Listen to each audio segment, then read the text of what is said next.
Hello guys, my name is Tanuja Sharma. I am your chemistry teacher and very welcome to CBS. Okay class, today we are going to study that how to find the order.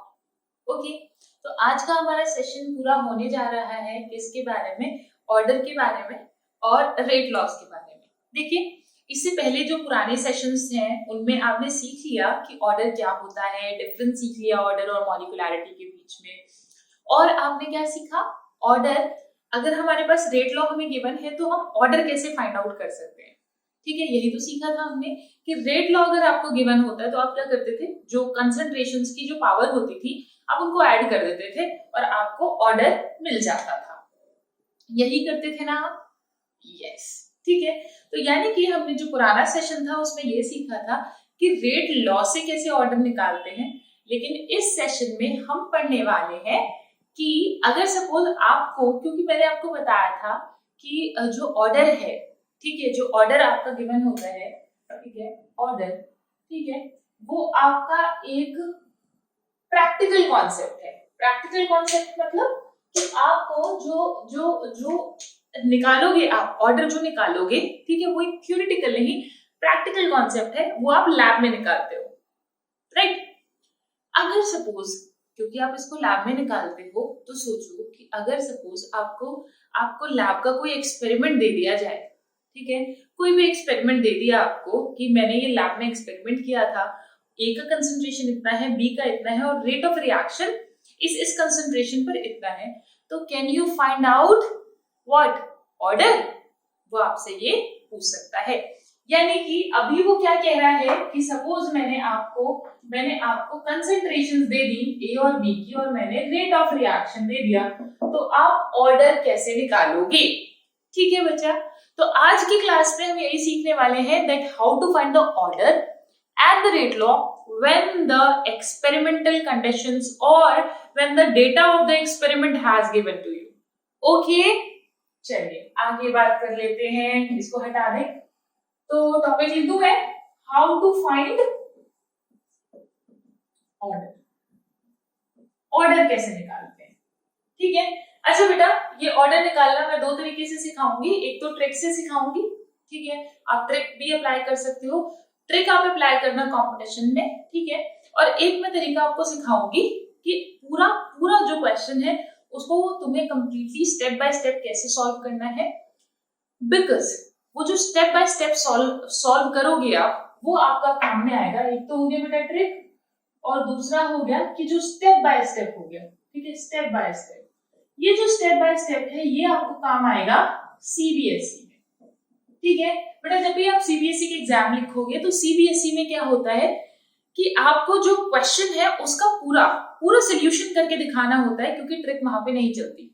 ठीक है, आपको क्या करना होता है, पूरा exactly कैसे आपने स्टेप बाय स्टेप उसको सॉल्व किया है वो आपको करके दिखाना होगा. तभी आपको, क्योंकि इसका जो क्वेश्चन है वो अराउंड 3 मार्कर आता है, ठीक है, और अगर कोई सिंपल क्वेश्चन है तो 2 मार्कर आ जाएगा, बट अराउंड 3 मार्कर इसका क्वेश्चन बन जाता है.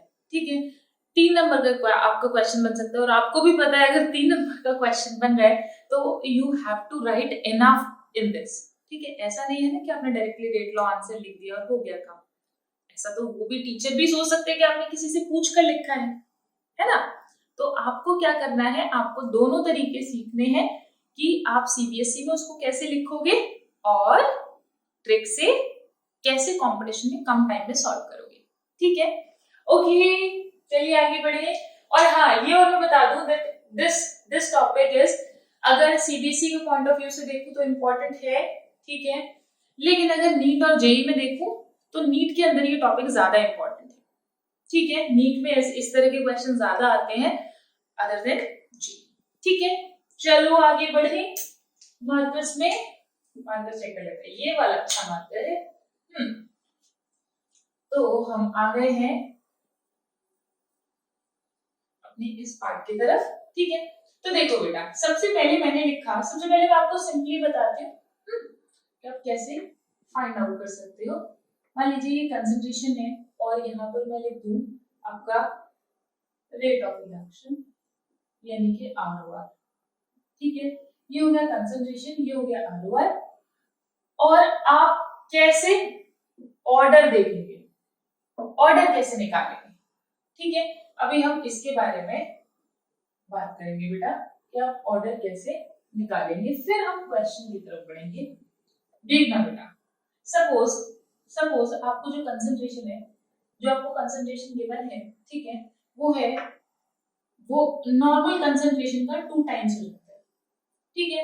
जब कंसंट्रेशन को आपने डबल किया और रेट ऑफ रिएक्शन भी इस टाइम पर आपको वो कह रहा है, सवाल में देगा, सवाल में देगा, ठीक है, कि अगर आपका कंसंट्रेशन डबल हो रहा है तो आपका रेट भी जो है वो डबल हो रहा है, 2 टाइम्स हो रहा है, ठीक है। तो आपको क्या करना है भाई, आप इसको लिख सकते हो 2 की पावर 1, इसके टर्म्स में देखें, है ना, लिख सकते हैं। तो 2 की पावर 1 आ गया तो ये भी आ जाएगा, ये भी आ जाएगा, सिंपल, डन। तो यहाँ पर ये जो आया ये है आपका ऑर्डर, ठीक है। तो ये कौन सा ऑर्डर हो गया मेरा, first order reaction, done, clear, okay.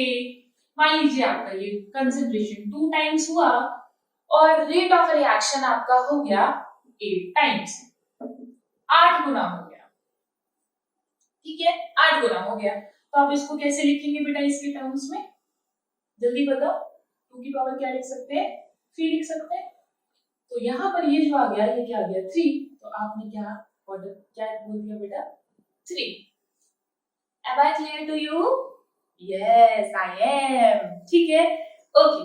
तो देखो, अब अगर कंसंट्रेशन 2 टाइम्स हुई तो 12, और आपका जो रेट ऑफ रिएक्शन है वो वही रहा, अगर वो वही रहेगा तो मैं 1 टाइम्स कह सकती हूँ, अगर वो वही रहेगा तो मैं 1 टाइम ही तो बोलूंगी। इसका मतलब क्या हुआ कि आपने कंसंट्रेशन को डबल किया लेकिन रेट पर कोई भी इफेक्ट नहीं हुआ। आप खुद सोचो, अगर कंसंट्रेशन को आप डबल करो और रेट पर कोई भी इफेक्ट ना हो तो कौन सा ऑर्डर होना चाहिए, yes you are right, zero order reaction, ठीक है। कि जब भी आप कंसंट्रेशन को डबल कर रहे हो यानी कि कंसंट्रेशन का उस रेट पर कोई भी इफेक्ट नहीं है।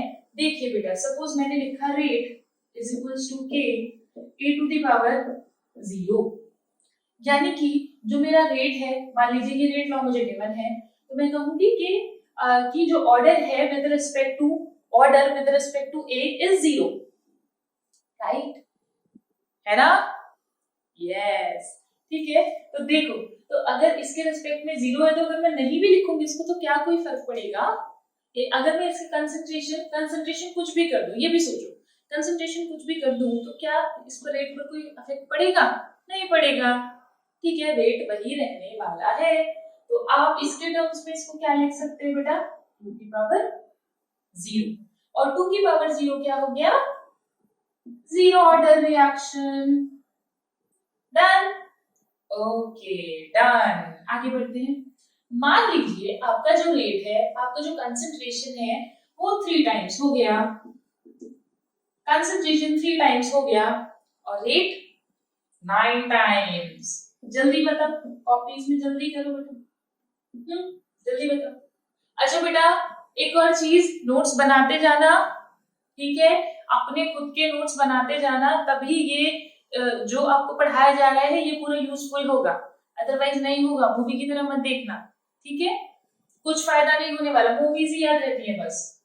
3 टाइम्स और रेट ऑफ रिएक्शन क्या हो गया मेरा, 9 टाइम्स हो गया। अब इसको लिखो इसके टर्म्स में, तो क्या लिखेंगे इसके टर्म्स में, 2 की पावर सॉरी 3 की पावर 2, ठीक है। और अगर मैंने 3 की पावर 2 लिखा तो ऑर्डर मेरा हो गया क्या, second order reaction, done, good.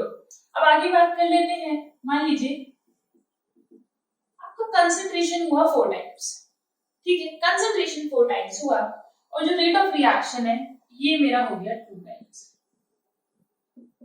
ठीक है, और मेरा रेट ऑफ रिएक्शन हो गया 2 टाइम्स, यानी कि कंसंट्रेशन को 4 गुना बढ़ाया तब ये जाके कहीं 2 गुना बढ़ा।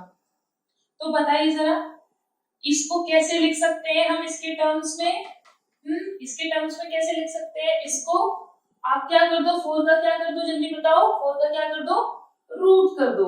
इसके टर्म्स में ऐसे ही तो लिखेंगे इसको, तभी तो ये आएगा, ठीक है। 4 का क्या कर दिया आपने, रूट कर दिया, ठीक है, बात समझ आ रही है। और अगर आप 4 का रूट करेंगे तो कितना आ जाएगा, जल्दी बताइए। 4 का रूट करेंगे तो कितना आ जाएगा, 2 आ जाएगा।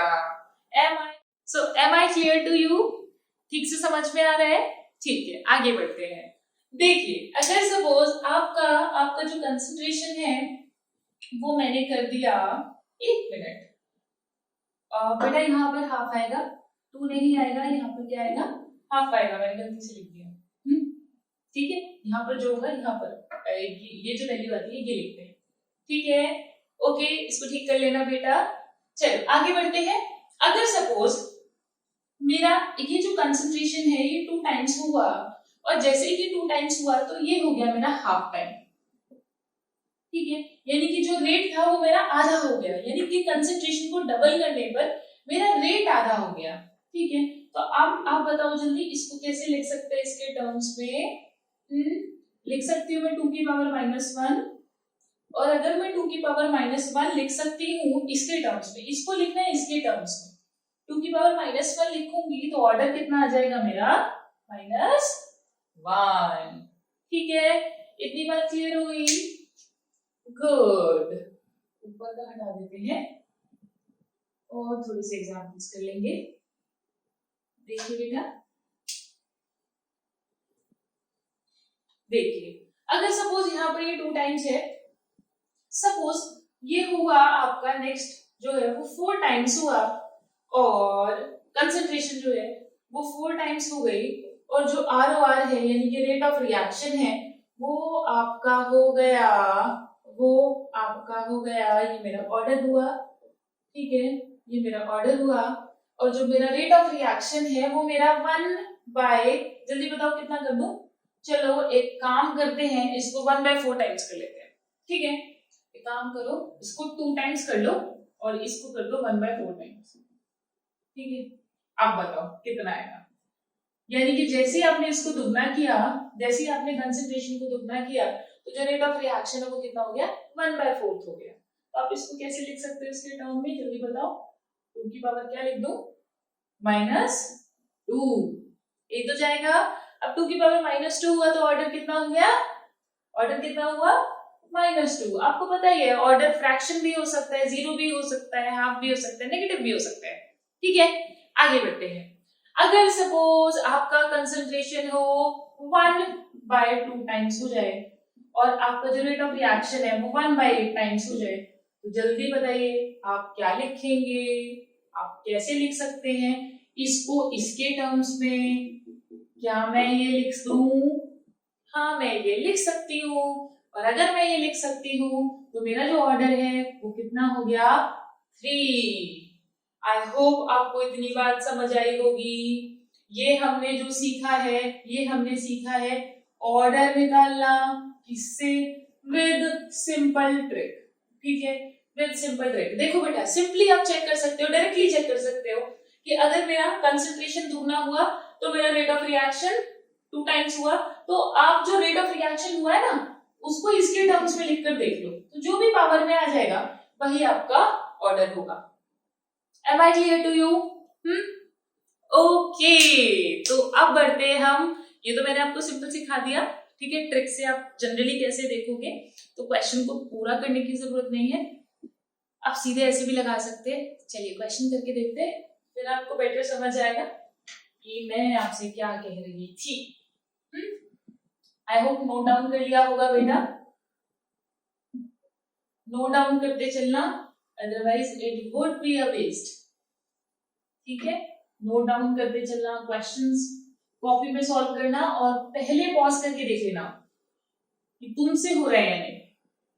ओके, एक क्वेश्चन पहले मुझे कराने दो। चलिए, सपोज मेरे पास में एक क्वेश्चन गिवन है ए बी, और यहाँ पर गिवन है मुझे ये रेट ऑफ रिएक्शन। ठीक है, सपोज मेरा मैंने ये ले लिया 0.1, ये हो गया 0.2, और ये भी मेरा 0.2 ले लेते हैं। ठीक है, ये हो गया मेरा 0.1, और यहाँ पर इसको ले लो 0.2 ले लो। ठीक है, ओके, तो इसका जो रेट ऑफ रिएक्शन है वो काम करो, वो ले लो 2.1 × 10⁻³ इसको ले लो 8.4 इंटू 10⁻³ 8.4 इंटू 10⁻³ इसको 2 करो। Done, clear. चलो अब देखते हैं बेटा, ये देखो आपको गिवन होगा, यहाँ पर लिखा होगा एक्सपेरिमेंट। एक्सपेरिमेंट का ये डेटा नंबर 1 हो गया, ये डेटा 2 और ये डेटा 3। ठीक है, तो आपको ये सवाल आएगा, इस तरीके से क्वेश्चन आएगा और क्वेश्चन में क्या देगा, फाइंड, क्वेश्चन लिखा होगा बेटा, क्वेश्चन में होगा find order and rate law. आपसे ऑर्डर और रेट लॉ दोनों निकल आएगा। ठीक है, अच्छा बेटा सबसे पहले मैं सीबीएसई के मेथड से चलते हैं। ठीक है, कि आप पूरा खोलकर सीबीएसई जब एग्जाम लिखोगे तो आप किस तरीके से बताओगे, उसके बाद ट्रिक से तो हो ही जाएगा, ट्रिक से तो सेकंड्स में हो जाएगा। ठीक है, तो सबसे पहले किस पर चलते हैं, सीबीएसई पर। ठीक है, तो देखिए बेटा, अगर आपकी सीबीएसई में ये क्वेश्चन आता है तो आप किस तरीके से इसको अटेम्प्ट करेंगे। ठीक है, सबसे पहले तो वही यूजुअल आंसर लिखकर आप बताएंगे। देखिए बेटा कि एक्सपेरिमेंट नंबर 1, 2, 3, मुझे ये 3 एक्सपेरिमेंट्स गिवन है। ठीक है, तीनों गिवन है, ये कंसंट्रेशन से ही रेट है। तो देखिए बेटा, आप अगर आप इसको लिखेंगे इस तरह से, आपको पता है कि रेट बराबर क्या होगा, के ए बी। अब यहाँ मान लीजिए x और y।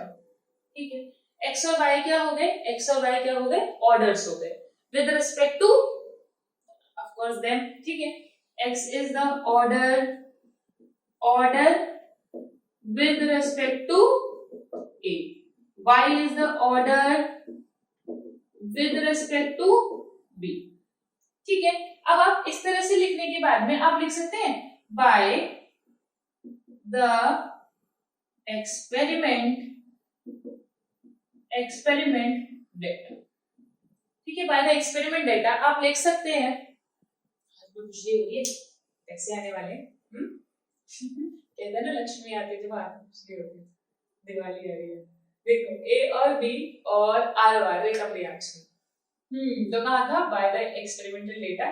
आते हैं बेटा सबसे पहला। ठीक है, तो फर्स्ट में क्या बनेगा, देखिए रेट ऑफ रिएक्शन की मैंने, तो ये मैंने लिख दिया 2.1 10⁻³ के ए की पावर, ए कितना होगा बेटा मेरा 0.1 की पावर x और 1 की पावर y, पूरा लिख लिया। ठीक है, 1 की पावर y। ठीक है, अब सेकंड पर आते हैं बेटा, 8.4 10⁻³ बराबर के 0.2 की पावर x एंड 1 की पावर y। अगेन आप यहां लिख दीजिए 8.4 इंटू 10⁻³ के 0.2 की पावर x और 2 की पावर y। ठीक है, अब तुमने क्या करना है, simply name them equation 1, equation 2 and equation 3। ठीक है, अब इक्वेशन 1, 2, 3 आपने क्या किया, इनको नाम दे दिया। ठीक है, अब आपने नाम दे दिया तो आप क्या करेंगे, अब सिंपली एक इक्वेशन को यहाँ पर देखो बेटा। ठीक है, अगर मैं इस इक्वेशन को इससे डिवाइड करूं, ठीक है, इक्वेशन 1 और इक्वेशन 2 को डिवाइड करूं तो मेरा ये तो पूरा कट जाएगा। ठीक है, तो आप यहाँ पर लिखो इक्वेशन 1 डिवाइड बाय इक्वेशन 2। ठीक है, तो अब देखना बेटा, जब इन दो इक्वेशंस को डिवाइड करोगे तो के से के कट जाएगा। ठीक है, ये भी कट जाएगा इससे, और ये आपका कट के लगभग कितना आ जाएगा, ये 2/3 करेंगे तो 4।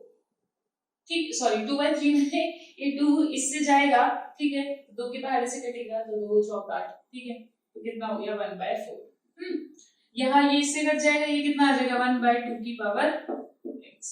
ठीक है, तो अब देखिए बेटा, इसको आप क्या लिख सकते हो, क्या लिख सकते हो जल्दी बताओ। इसको लिख सकते हैं 1/2 की पावर 2, 1/2 की पावर x, और आपने जब कंपेयर किया तो आप लिख देंगे बाय कंपेयरिंग x बराबर कितना आ गया, 2 आ गया।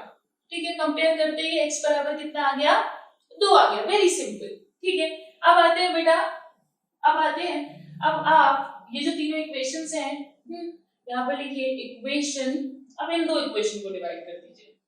ठीक है, जब आप इन दो इक्वेशन को डिवाइड करेंगे तो ये इससे कट जाएगा, ये इससे कट जाएगा और आपका आ जाएगा 1/2 की पावर y।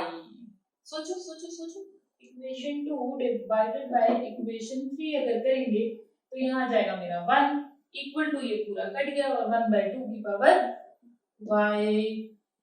बताओ जल्दी, तो y मेरा कितना होना चाहिए, सोचो।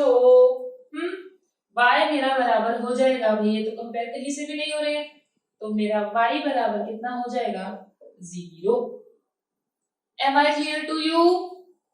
ओके, ठीक है। तो आपने क्या किया, आप सीबीएसई में बिल्कुल उसको खोल कर ये पूरा बताओगे बेटा, और लास्ट में आप लिख देंगे, यहाँ पर लिख देते हैं, ठीक है।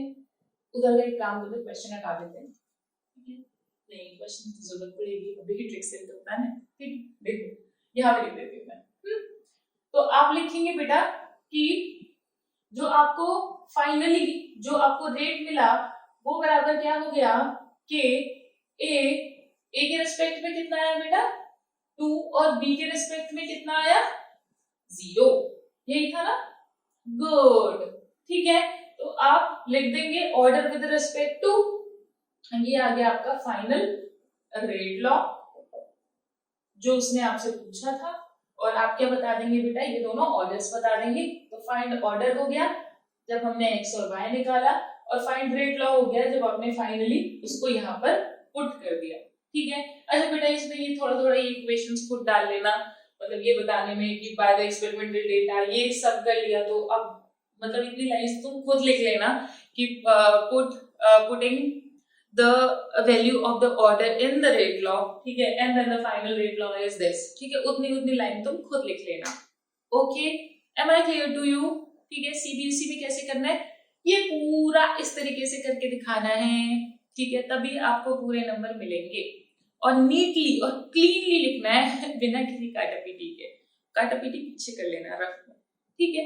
चलो अब आते हैं हम कि हम ट्रिक से कैसे करेंगे, अगर हमारे कंपटीशन में क्वेश्चन आएगा तो हम कैसे अटेम्प्ट करेंगे। भाई इतना टाइम नहीं है हमारे पास कि हम ये सब करके देख लें, ठीक है। तो हम कैसे करेंगे, अब बेटा I am going to remove this, ठीक है, मैं इस पूरे को हटाने वाली हूँ, और एक काम करते हैं, हटाना ही क्यों, यहीं से देख लेते हैं। देखो बेटा यहाँ पर ये जो 3 एक्सपेरिमेंट्स गिवन है, अब यहाँ पर ध्यान से देखेंगे कि यहाँ पर जब मैंने इसको डबल किया, और बी का, देखो बेटा आपको क्या करना है, पूरे सारे एक्सपेरिमेंट्स में एक में ए ऐसा ढूंढना है जिसमें जैसे देखो कि जब आप देखो बी का निकालोगे तो ए कांस्टेंट जा रहा हो, ऐसे 2 एक्सपेरिमेंट ढूंढ लो, और जब आप ए का निकालोगे तो बी कांस्टेंट जा रहा हो, ऐसे 2 एक्सपेरिमेंट ढूंढ लो। मेरी बात समझ रहे हो, जब ए का ऑर्डर निकालो तो बी जिन एक्सपेरिमेंट्स में बी कांस्टेंट हो उसको ढूंढ लो, और जब बी का निकालो तो जिनमें ए कांस्टेंट हो उन 2 एक्सपेरिमेंट्स को ढूंढ लो, ठीक है। तो अब मैं सपोज मुझे ए का निकालना है, तो जब मैं ए का निकालूंगी बेटा तो अब सिंपली देखो कि यहाँ पर बी जो है मेरा कांस्टेंट है, ओके गुड। तो अब मैं बी को तो देखूं ही नहीं क्योंकि मेरा बी तो कांस्टेंट हो गया, ठीक है। देखो सोचो, जब मैंने रेट लॉ लिखा और मेरा बी कांस्टेंट हो गया तो मुझे सिर्फ किसको देखना है, ए को देखना है, दोनों में सिर्फ एक को देखना है क्योंकि फाइनली वो कट ही जाएगा। देखो जैसे अगर मैं इन दोनों एक्सपेरिमेंट्स को देख रही थी तो मेरा बी जो है वो तो कट ही जा रहा था, ठीक है, बच ही हो रहा था। तो आप क्या करोगे, आप डायरेक्टली देखो, यहाँ पर मैंने क्या किया, इसको 2 टाइम्स मैंने इसको 2 गुना किया, तो मेरा ये जो है ये कितना हुआ, सोचो कितना हुआ, 4 टाइम्स हो रहा है ना भाई, 2 में 4 का इंटू करोगे तभी तो ये आएगा भाई, 2.1 में 4 का मल्टीप्लाई करोगे तो ये आएगा, तो ये मेरा कितना हो गया 4 टाइम्स हो गया। अब देखो आप इस 4 टाइम को इसके टर्म में कैसे लिख सकते हो, 2 की पावर 2, तो ऑर्डर कितना आ गया, सीधे सीधे। बात समझ आई, clear, is that simple, it is simple right, okay.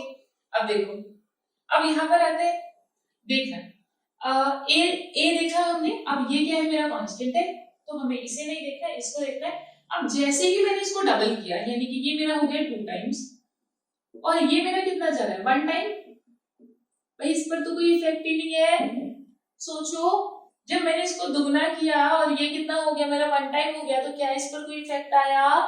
नहीं आया। ये तो वही है, और अगर ये वही है तो ये कौन सा ऑर्डर हुआ? जल्दी बता दो। Zero order reaction.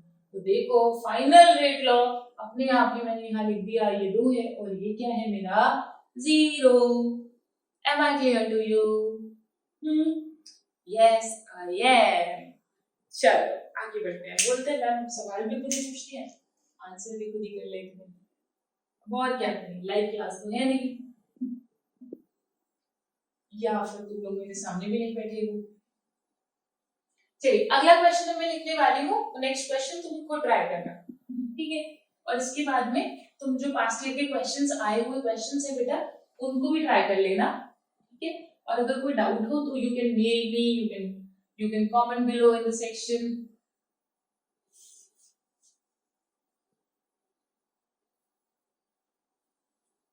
कई बार ना वर्ड्स ऐसा होता है कि आगे पीछे बोल देती हूँ मैं और फिर मुझे बाद में रियलाइज होता है कि शायद मैंने वर्ड्स को आगे पीछे बोल दिया था। तो अभी मैंने ऐसा कुछ बोला था क्या? पता नहीं चलो जो भी है, आगे आते हैं बेटा, आगे आते हैं हाँ क्वेश्चन पर, ठीक है? तो मैं आपको एक क्वेश्चन लिखती हूँ, ये क्वेश्चन आप करेंगे जल्दी से। A B and rate of reaction, ठीक है?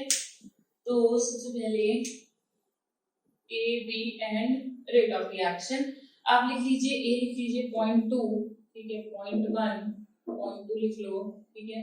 इसमें लिख लो बेटा 0.2 0.4 ले लो, इसको भी 0.4 ले लो, ठीक है? और इसको काम करो, इसको ले लो 0.04 0.04 एंड 0.08। कैलकुलेशन भी आसान है, ठीक है? कर लेगा आपने। चलो अब इस क्वेश्चन में मुझे बताओ फाइंड ऑर्डर। क्वेश्चन सेम है बेटा, ऑर्डर एंड कॉरस्पॉन्डिंग रेशियो। ये रहे मेरे 3 एक्सपेरिमेंट्स।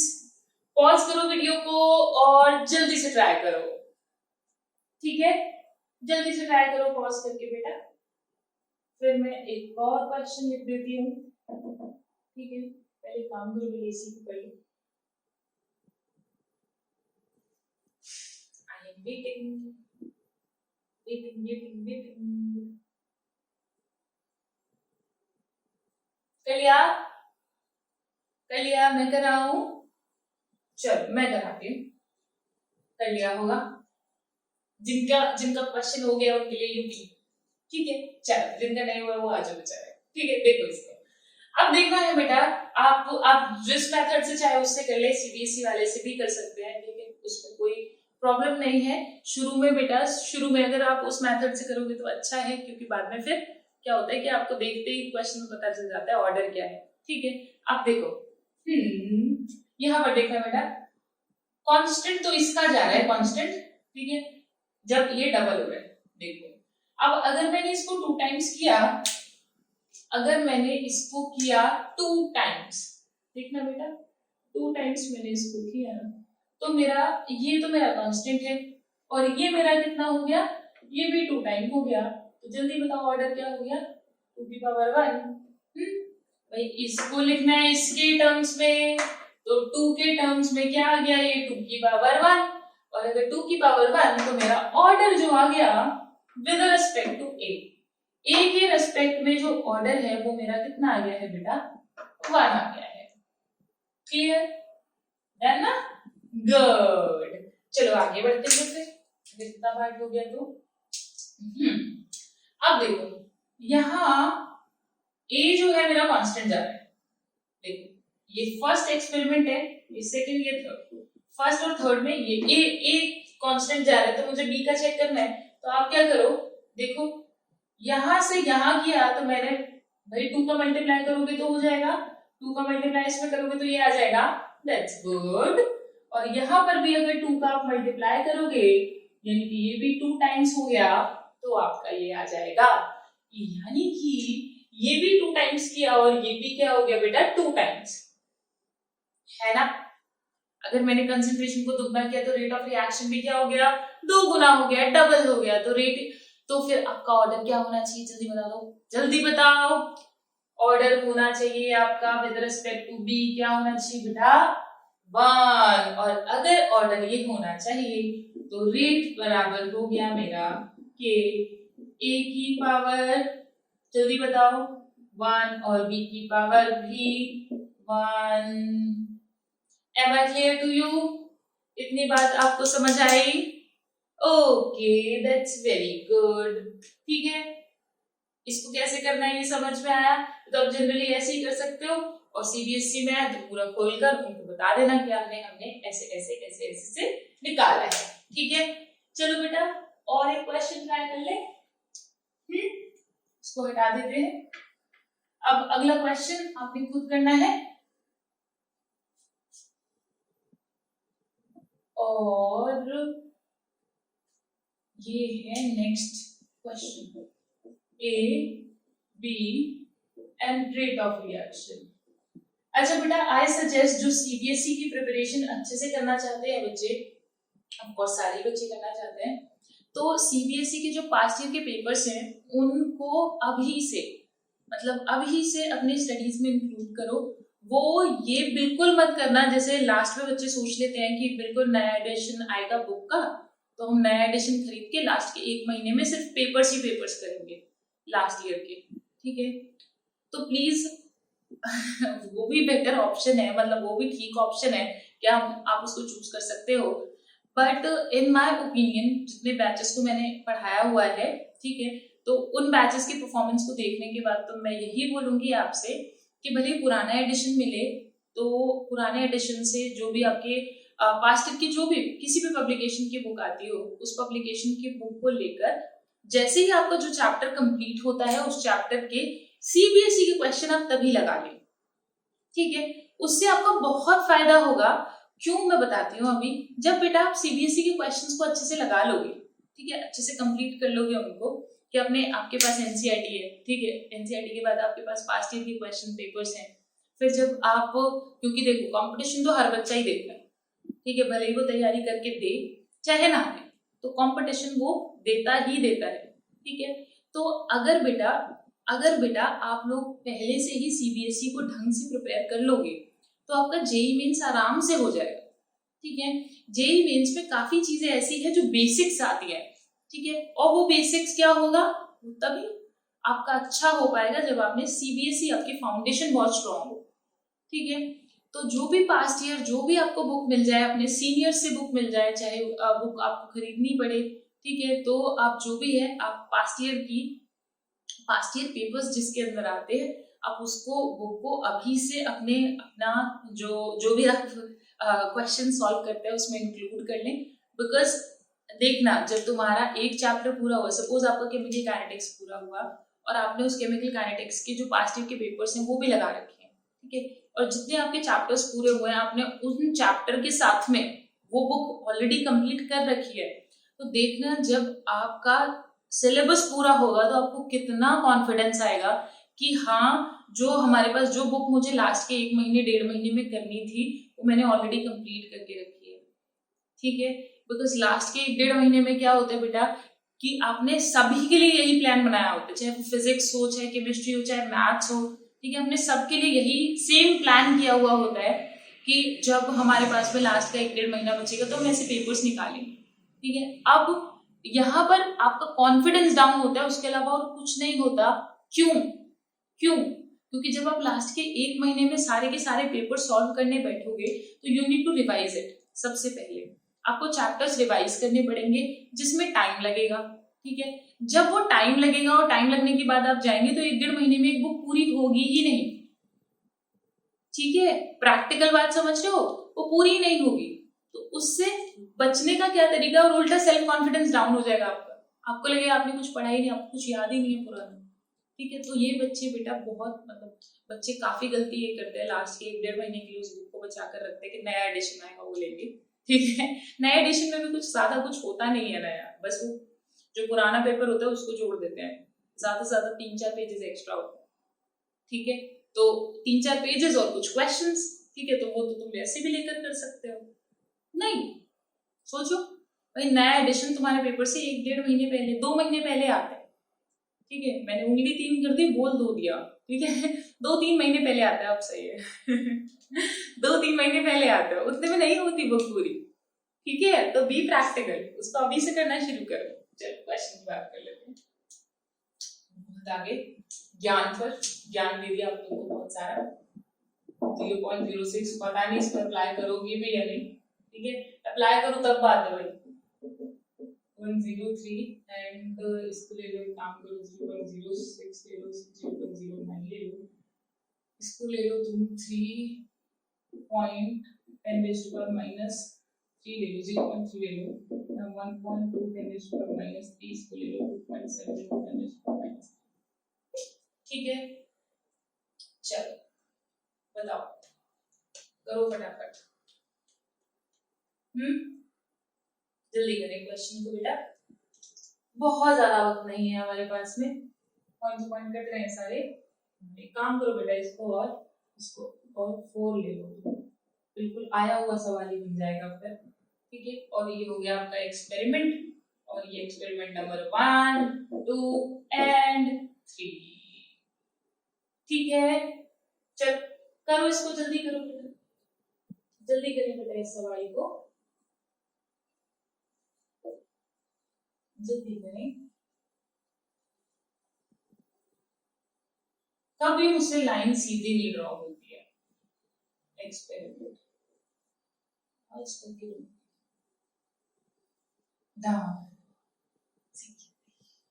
चल सवाल करें।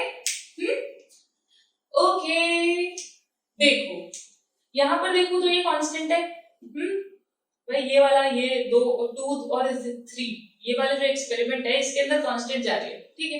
तो आप देख लेते हैं बेटा, यहाँ पर अगर ये कांस्टेंट है तो मैं अगर b के रिस्पेक्ट में देखूं तो अब यहाँ देखो मुझे गुना नहीं पता चल रहा कि कितना गुना हो रहा है, तो आप क्या करो, आप फटाफट से क्या करो, जब आप रेट लिखोगे बेटा तो रेट बराबर क्या हो जाएगा, k a⁻ and b⁻, x और y ले लो, n या m ले लो, जो आपका मन है वो आप वेरिएबल ले सकते हो, ठीक है। अब यहाँ देखो, जब आप रेट लॉ लिखेंगे तो ये तो वैसे भी कट जाएगा क्योंकि कांस्टेंट है।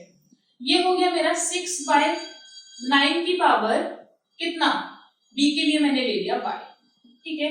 और ये जो है बेटा, जब आप इसको डिवाइड में रखोगे तो ये इससे कट जाएगा, पॉइंट कट जाएगा, और ये मेरा लगभग आ जाएगा 12/27, ठीक है। आप इसको दोनों को काट सकते हो बेटा, 3 के टेबल में आते हैं,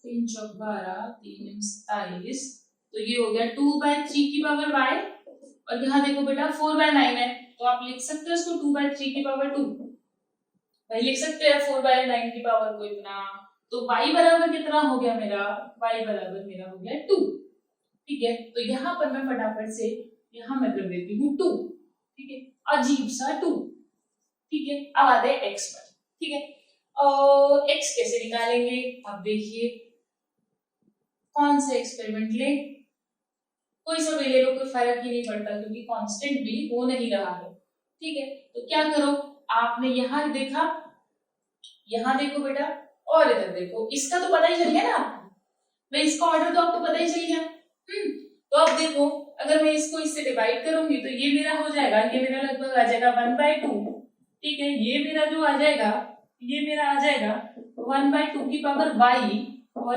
ये देखना जब ये डिवाइड में जाएंगे तो ये कट जाएगा, और ये आ जाएगा मेरा 1/4, जल्दी बताओ यही आएगा।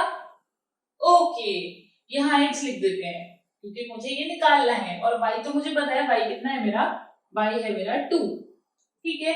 अगर मेरा y 2 है तो ये मेरा 1/4 अपने आप हो गया, ये मेरा 1/4 हो गया, और आपको पता है भाई कि ये जो है ये कुछ इक्वेशन कुछ ऐसी आ गई, और अगर इक्वेशन ऐसी आ गई तो यानी कि क्या हो गया, ये मेरा 0 ऑर्डर हो गया, यानी x बराबर आ गया मेरा 0, तो मैंने फाइनली रेट लॉ क्या लिख दिया, देखिए जरा कि रेट बराबर हो गया मेरा कौन, k, और k a⁻ क्या 0 और b⁻ क्या 2, ठीक है। ये मेरा फाइनल क्या आ गया बेटा, आंसर आ गया। ठीक है, डिवाइड करने में आपको देखो कंपटीशन में कभी भी इतनी हैवी कैलकुलेशन देता ही नहीं है कि आपसे नहीं हो। ठीक है, तो कैलकुलेशन बहुत ही आसान आती है, बस करनी आनी चाहिए। ओके, कैलकुलेशन वाले पार्ट की एक वीडियो बनाओगे बेटा अलग से, जिसमें आपको पता चलेगा कि आप क्या गलती करते हो। तो तुम सारे आइंस्टाइन बनते हो। ठीक है क्या करते हो कि कैलकुलेशन को इतना टफ बना लोगे और फिर उसको सॉल्व करने बैठते हो। क्लास में देखा है मैंने, बच्चे क्या करेंगे कि कैलकुलेशन को टफ बना लेंगे और उसके बाद उसको सॉल्व करेंगे और साथ के साथ सॉल्व करते रहते हैं। जैसे 1/2 कहीं आया तो उसको 0.5 ही लिखेंगे वो लोग। ये नहीं कि 1/2 ही लिखे रहने दें, आगे क्या पता जाकर तुम्हारा आसान हो जाए भाई। ठीक है, नहीं नहीं, उनको तो तभी के तभी आंसर करना है, तभी के तभी सॉल्व करना है। ठीक है चल कोई बात नहीं, तुम्हारी गलती नहीं है यार, 10th में ऐसे ही सिखाते तुम लोगों को।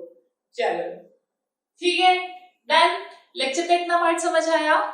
ओके, तो आज का जो सेशन था उसमें हमने क्या क्या सीखा? उसमें हमने सीखा कि हम एक्सपेरिमेंट से ऑर्डर कैसे निकालते हैं और हमने क्या किए, हमने उसके क्वेश्चंस किए। ठीक है, तो चलिए अब आपसे मिलते हैं अगले सेशन में। जो नेक्स्ट सेशन होगा बेटा उसमें हम स्टार्ट करेंगे zero order reaction and first order reaction. ठीक है, उनके सारे ग्राफ पढ़ेंगे, कैसे कैसे उनके ग्राफ बनते हैं, उसमें किस तरह के क्वेश्चंस आते हैं। जीरो ऑर्डर तो थोड़ा छोटा है लेकिन फर्स्ट ऑर्डर थोड़ा सा लेंदी है, क्योंकि आपका रेडियो एक्टिविटी जो चैप्टर होगा बेटा, रेडियो एक्टिविटी आपके कंपटीशन के सिलेबस में है, आपके सीबीएसई के सिलेबस में रेडियो एक्टिविटी नहीं है। ओके, तो आपको रेडियो एक्टिविटी फिजिक्स में हाँ पढ़ लोगे, फिजिक्स में पढ़ लोगे, केमिस्ट्री में सिलेबस में रेडियो एक्टिविटी नहीं। ओके ठीक है, लेकिन कंपटीशन के लिए पढ़ना है। तो चलिए आपसे मिलते हैं अब अगली क्लास में एंड व्हाट एल्स, पढ़ते रहिए, आगे बढ़ते रहिए। Bye bye.